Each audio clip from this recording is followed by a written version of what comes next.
महाराज म्हणतात संगती जर द्यायची असेल परमेश्वरा तर कुणाची देशील? जे काल आधी त्यांच्याकरता थोडंसं रिक्या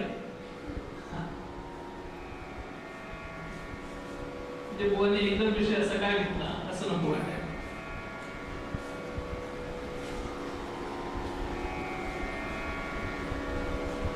परमेश्वराजवळ संगती मागतायत तारकाश्रम स्वामी.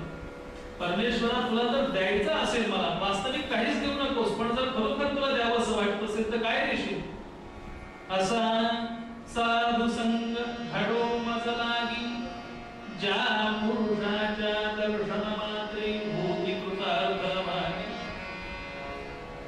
भेद बुद्धीच्या हृदयी वसेना सर्व जनी आतुरागी असा साधू संग घडो मज लागी.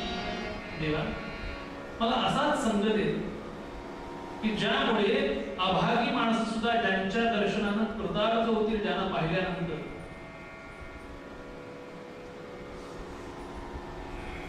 सत्पुरुष काय करतात?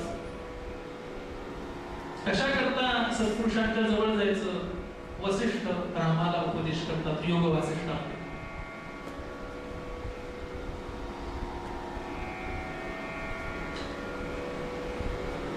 वसिष्ठ रामाला उपदेश करतात. काय करतात? कधी उपदेश करतात? वशिवर वशिष्ठ वदती रामाला स्वांतगत मोहाला. ज्यावेळी राम जसा अर्जुन मोहग्रस्त झाला, कळेना त्याला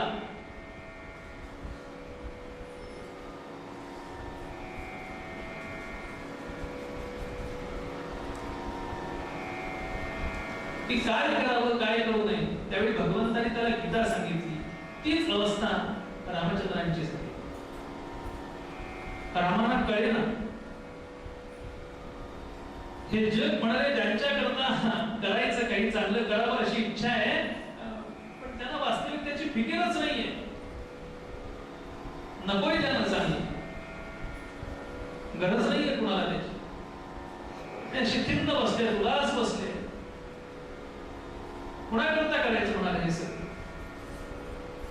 असा विचार ज्यावेळी रामांच्या मनामध्ये आला का नाही त्यावेळी वसिष्ठ मुनी उपदेश करतात.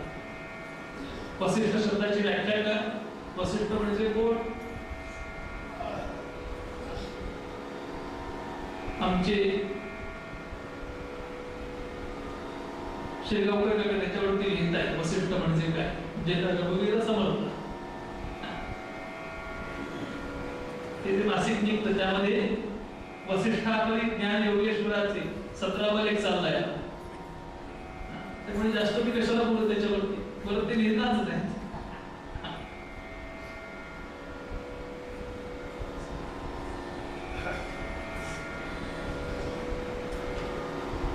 रामाला ज्यांनी उपदेश करावा प्रत्यक्ष परब्रह्माला असा ज्यांचा अधिकार असे वसिष्ठ आहे.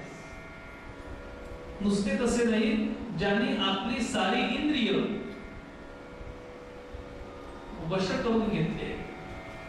वश म्हणजे कशी? मित्र आपल्याला वश असतो त्याप्रमाणे. कारण विकार हे टाकायचं नाही येतो.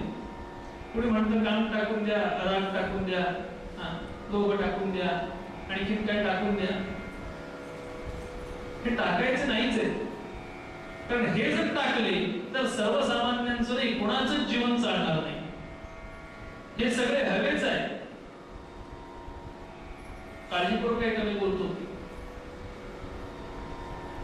या सर्व गोष्टी कामही पाहिजे, लोभही पाहिजे, क्रोधही पाहिजेच पाहिजे. कुठे पाहिजे सांगतो तुम्हाला. क्रोध कुठे पाहिजे, राग कुठे पाहिजे, काम कुठे पाहिजे? तुम्ही दुर्पण ऐकलीच आहे, मी काही नवीन सांगतो असं नाही. पुढे भांडार धन्याचा हा माल, मी तो हमाल भारव आहे, या नात्यानं मी बोलण्याकरता उभा आहे. मी काही नवीन सांगणार आहे असं नाही. तुम्ही ऐकलंही असेल, ऐकलं नसेल तर नवीन होईल, ऐकलं असेल तर पुनरुक्तीचा आनंद मिळेल.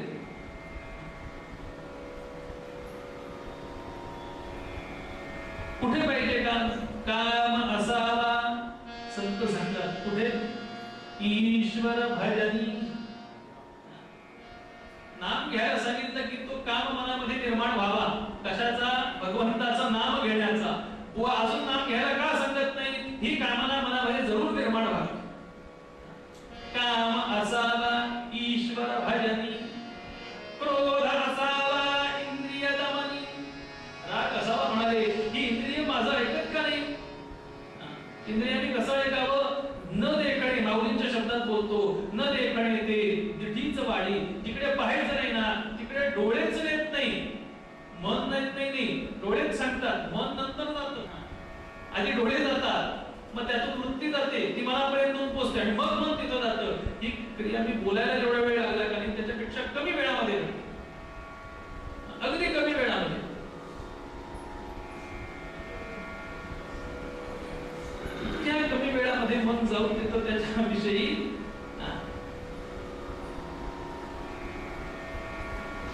मनामध्ये ज्या गोष्टी उत्पन्न होतात का नाही, मोह होतो, क्रोध येतो, वगैरे वगैरे काही काम होतो, हा कुठे असा म्हणाले? क्रोध असावा इंद्रिय दमनी.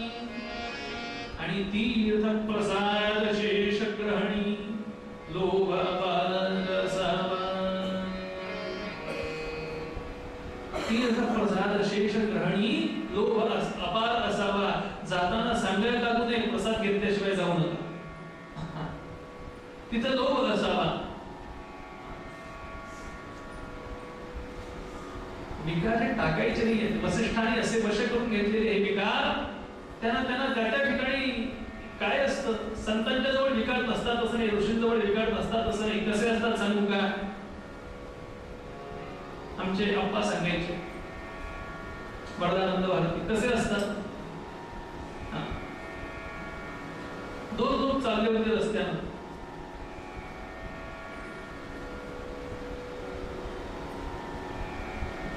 कसे चालले होते?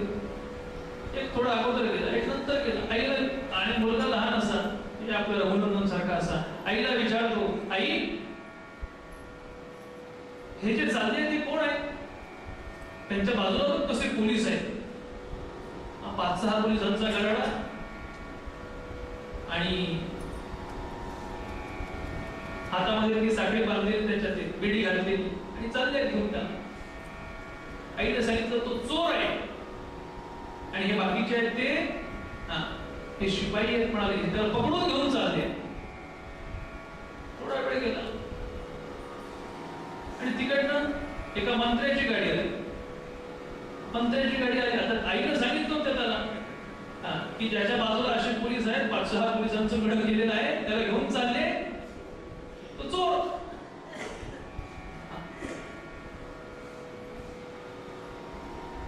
आई तो बघ म्हणाले, चोर उतरला गाडीत, बघ कसे पोलीस त्याच्या बरोबर आहे.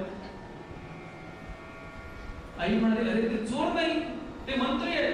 आता तू काय मगाशी सांगितलंस ते पोलीस त्यांच्या बाजूला आहे, त्यांच्याही बाजूला बघ 5-6 पोलीस उभे आहेत बंदूक घेऊन.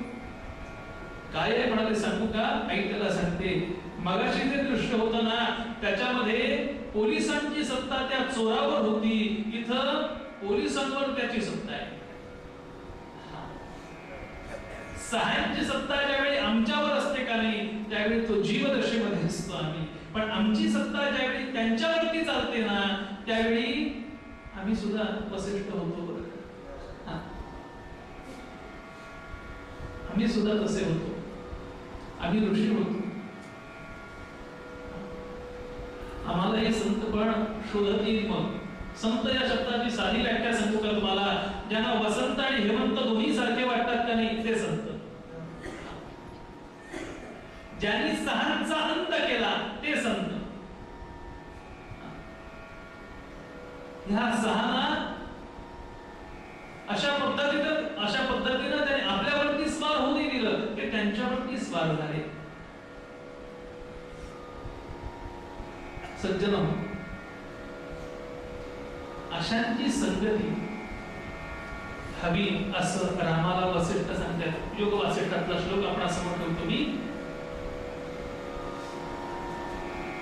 वसिष्ठ रामाला उपदेश करतात, रामा तुझी अवस्था अशी झाली ना याच्यामागे कारण आहे. तू असा विमनस्क झालाय, तुला कळत नाहीये काय करावं काय करू नये, काय करावं काय करू नये. व्हायला पाहिजे ते होत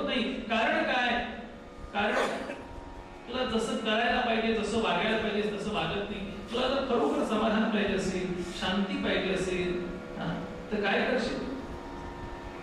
काय करशील? सदा संतो विगंतव्यः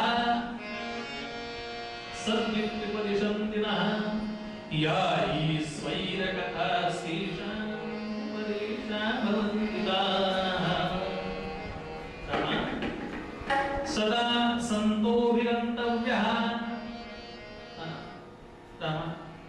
संतांजवळ जायला पाहिजे. कसं जायला पाहिजे? सदा जायला पाहिजे, केव्हा तरी जाऊन उपयोगाचं नाही. वसिष्ठांनी फार जपून शब्द वापरले. सदा संतो विगंतव्यः म्हणजे सदा संतांजवळ जायला पाहिजे, आणि जे सदा संत आहेत त्यांच्या जवळ जायला पाहिजे, हंगामी नको. ऊपर तो खूप पाणी आहे, ऐसे संत झाले. कसे झाले असे नाही बरं का, मी बोट तिकडे केलं. कसे संत झाले आमचे महाराज सांगून गेले 400 वर्षापूर्वी. कसे?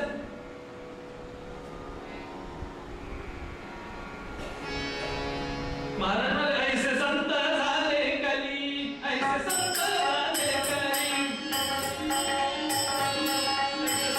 झाले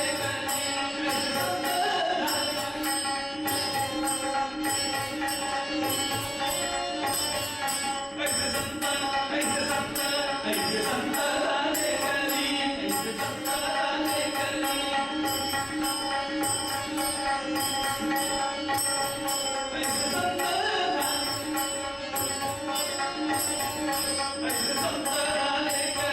ऐसे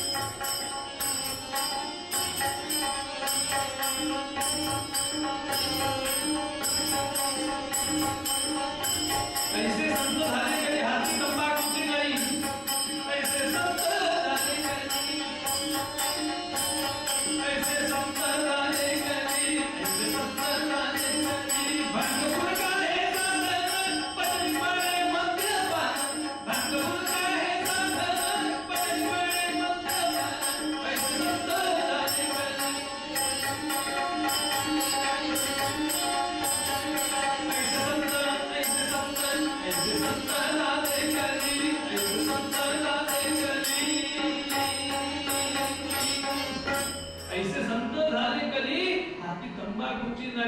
भांग भोरका हे साधन पचती पडे मद्यपान. अशी कितीतरी भेटतील म्हणाले, भाऊ भोरे म्हणून काही करणारे. असे संत नाही. असे बापू नाही तर खूप होतील, ज्यांच्यावरती केसी लागतील नंतर. नावामध्ये नुसतं राम असून उपयोगाचं नाही, तो राम असावा लागतो. नसताना म्हटलं तर अशी अवस्था होते.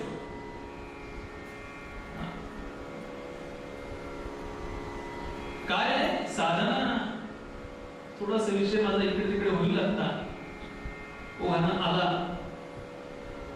पण साधना ज्यावेळी करत असता का नाही, तुम्ही काहीतरी मिळवता, त्यावेळी तुम्हाला त्या साधना करत असताना काही सिद्धी त्रास देतात, काही मिळतात, आणि त्या ज्या त्रास देतात का नाही त्या अशा कुठेतरी घेऊन सोडतात. कुठेतरी घेऊन त्या सोडतात, आणि मग तिथं अवस्था फार विचित्र होते. माणसाची अवस्था फार विचित्र होते. काय करतो, कसं करतो, काय कळतच नाही. असे अनेक आहेत या मार्गामध्ये जे सिद्धीच्या मागे लागतात का नाही, जे सिद्धीच्या मागे लागतात, तुम्हाला सांगू का, ते प्रसिद्धीपासून दूर जातात.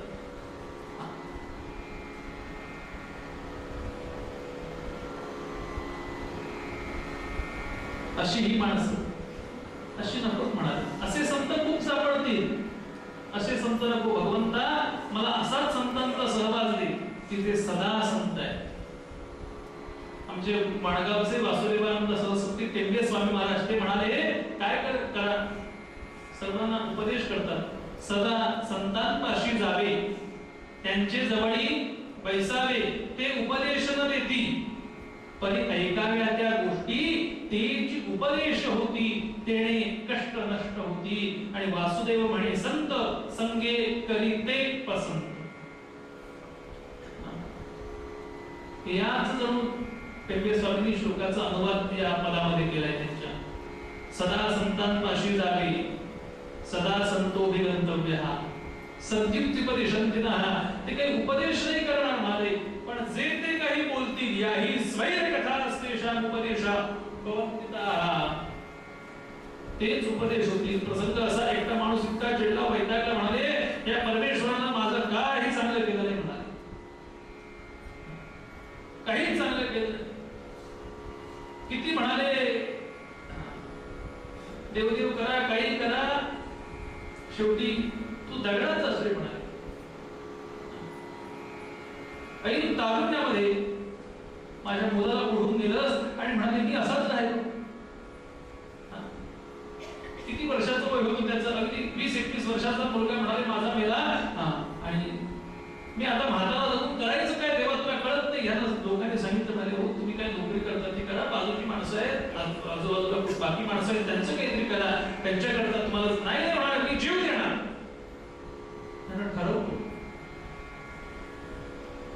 यांना सांगितलं मी जीव देणार. बरोबरीच्या मित्रांनी सांगितलं नाही नाही म्हणाले मला जगायची इच्छाच नाही, आता मला काही करायचं. आता ऐकतच नाही म्हटल्यानंतर काय करणार, सांगणार किती सांगितलं आणि ऐकलाच नाही तर काय करायचं. शेवटी हे बरोबरीचे मित्र होते, ते म्हणाले ठीक आहे म्हणाले तुम्हाला जीव द्यायचाच आहे ना, जीव घ्या म्हणाले. पण तुम्हाला एक सांगू पाहिजे, जीव देतो असं म्हणतात का नाही. काही लोक सांगतात बघा घर सोडून जाईल, धमक्या द्यायची पद्धती असतात काही, निघून जाईल, घर सोडून जाईल, जीव दे आमच्या ठिकाणी जाईल.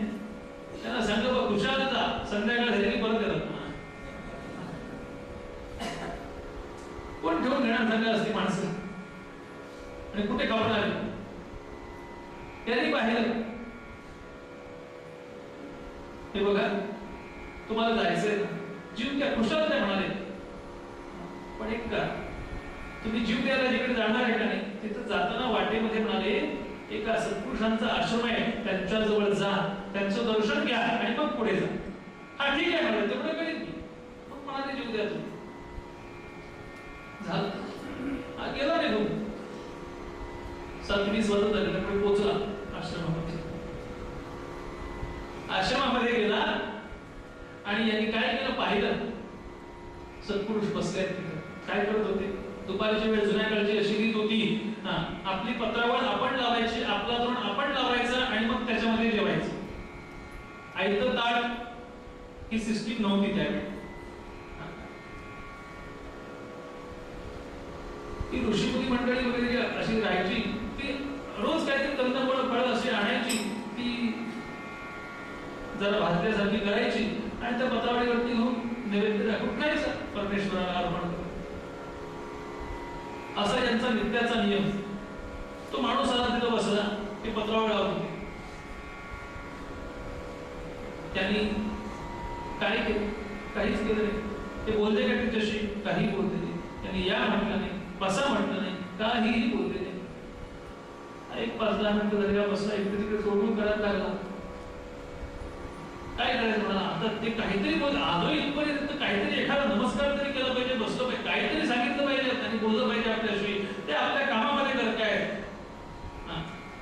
आणि सज्जन त्यालाच म्हणतात, सत्पुरुष त्यालाच म्हणतात की जे स्वतःच्या कामामध्ये मग्न असतात.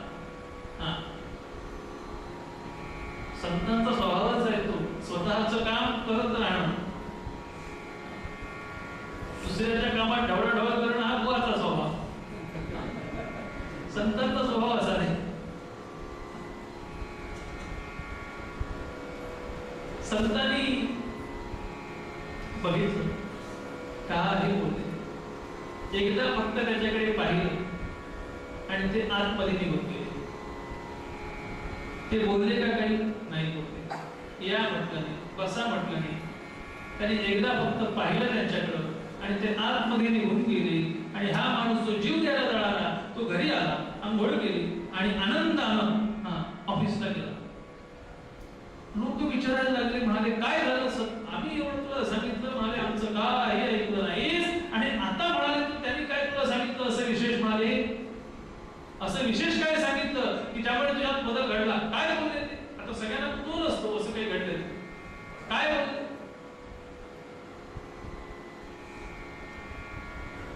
त्याला सांगितलं ते माझ्याशी काही बोलले नाही, काही बोलले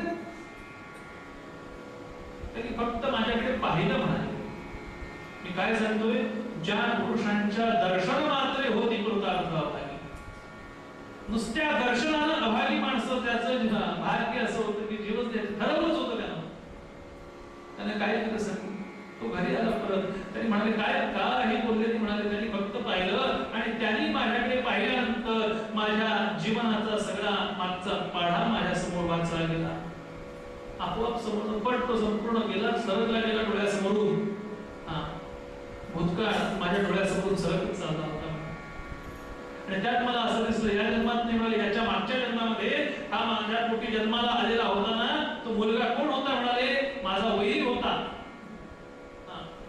त्यावेळी मला त्याला त्रास देता आला नाही, मग म्हणाले पाठून चढता आलं नाही तर पोटाला येऊन छाईल, म्हणाले मागच्या जन्मामध्ये मला, आणि तुम्हाला सांगू का पूर्वजन्म पुनर्जन्म ह्या सगळ्या गोष्टी आहेत हे लक्षात ठेवा, नुसतं असं नाही ऋण कृत्वा कर्तव्य चार्वाकाचं तत्वज्ञान हे ऐकायला बरं वाटतं, पण तुम्हाला सांगू का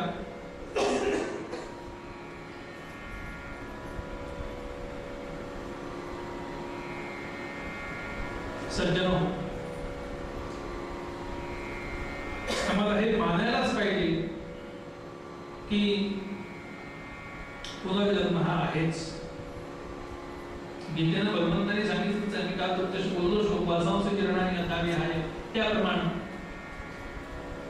आम्हाला पुन्हा जन्म हा घ्यावाच लागतो, आणि पूर्वजन्मीची जी काही गोष्टी आहेत का नाही त्या आम्हाला भोगायला लागतात, त्या भोगल्याशिवाय गत्यंतर नाही, लक्षात ठेवा. जे काही आम्हाला आजार होतात, ज्या काही घटना घडत असतात आमच्या जीवनामध्ये, त्याला जर कारण काही असेल तर आमचा मागचा जन्म आहे किंवा मागची केलेली कर्म आहे.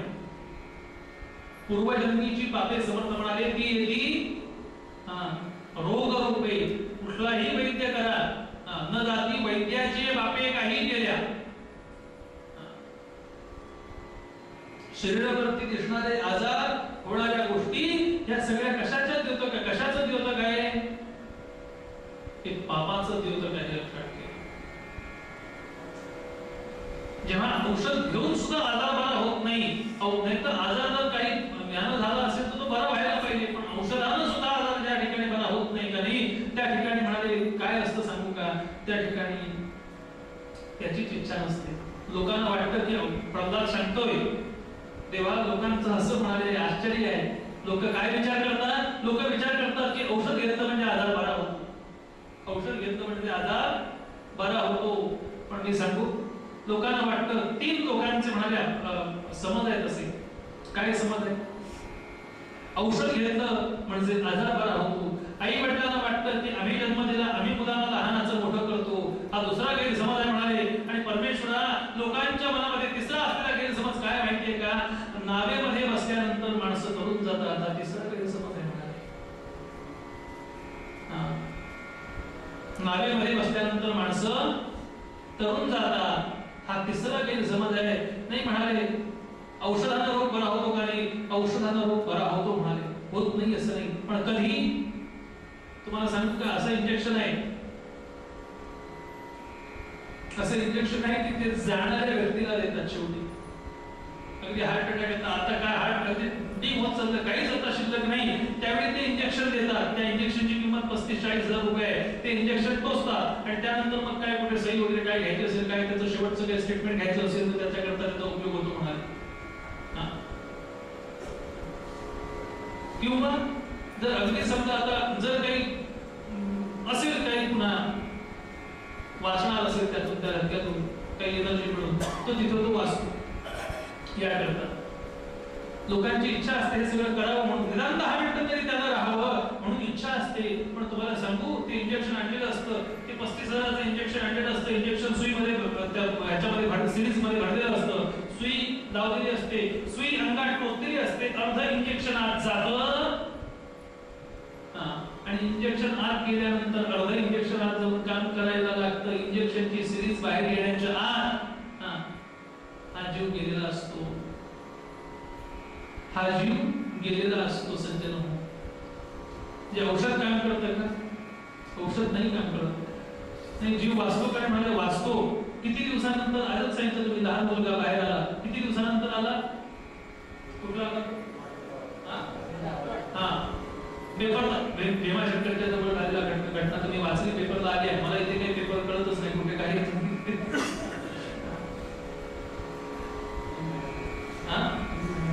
3 महिन्याचा मुलगा वाचला 24 तासानंतर.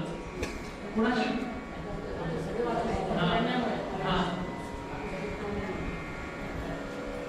सांगा, कुणाची कृपा आहे? सांगा की त्याची कृपा असेल तर.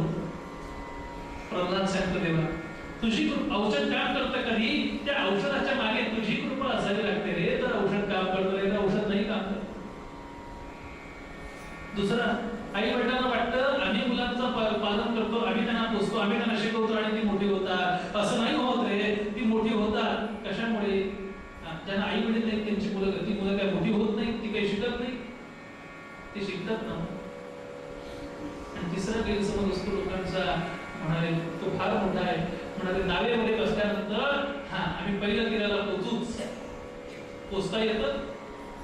सोनार कंपनीनं असं जहाज काढलं होतं, त्याच्यावरती त्याचा स्लोगनच काढला होता, विधात्याच्या मनात जरी असलं हे बुडवायचं तरी तो विधाता सुद्धा याला बुडवू शकणार नाही, असं जहाज. सिनेमा निघाला त्याच्यावरती, टायटॅनिक. असंच जहाज काढलं होतं. लोकांना वाटत होतं आता आतमध्ये बसल्या सगळ्या जगाच्या प्रवासाकरता, जगप्रवासाकरता निघालेलं हे जहाज आणि त्यामधून चालले आहेत. असं ते एका हिमनगाला लागलं तिथं आणि तो पत्रा फाटत गेला आणि ते बर्फाचे तुकडे आतमध्ये पडले. लोकांना वाटलं वा वा वा वा, परमेश्वराने काय म्हणाले, या समुद्रामध्ये सुद्धा आपल्यावरती कृपा केली. दारूचे ग्लास असे भरलेले होते, एक एक एक तुकडा आतमध्ये येऊन पडतो. याला वाटलं ते त्याही अवस्थेमध्ये बंदीमध्ये होते. पण जेव्हा त्या कॅप्टननं सांगितलं आता जहाज वाचच नाही, ज्याला कोणाला वाचायचं असेल काय असेल तर घेऊन पळा, हे जहाज गेलं म्हणाले. मला सांगा, ज्या कंपनीनं दावा केला होता की परमेश्वराच्या मनात जर हे बुडवायचं आलं तरी त्याला बुडवता येणार नाही, ते जहाज राहिलं का? हो सांगा. परमेश्वर जाऊ द्या, परमेश्वराच्या सृष्टीतनं त्यानं निर्माण केलेली पंचमहाभूतापैकी एक भूत जर कोपलं, आप नावाचं समुद्र, एका भूतानं साऱ्यांची दुर्दशा उडवली, ही 5ही भूत जर एकत्र लागली तर काय करतील सांगा? काय करतील? तेव्हा परमभाग्यानं मिळालेला हा जो देह आहे का नाही, हा देह कोणाच्या जवळ घेऊन ठेवा. जर तुमचा खरोखर उद्धार व्हावा असं वाटत असेल, काहीच करायचं नाही तर जनी साधने वीण सन्मार्ग लागे, अशी जर अवस्था व्हायला पाहिजे असेल तर म्हणाले एकच करा. काय करा? संतांचा संग घडावा, ही जीवाला इच्छा धरावी. आणि हा आशय 7:30 झाल्यामुळे तुमचं घड्याळावर लक्ष नसतं तरी मला जेवायलाच पाहिजे. आजचे पत्रकर्ते संत श्रेष्ठ तारकाश्रम स्वामी महाराज सांगतात. काय सांगतात? मी तुम्हाला सांगतो, या संतांच्या सहवासानं प्रारब्ध कसं बदलतं, प्रारब्ध बदलतं हा विषय आपण उद्याच्या प्रवचनामध्ये पाहूया. मूळ पदामध्ये 7:30 वाजल्यामुळे आजचे पत्रकर्ते महाराज सांगतात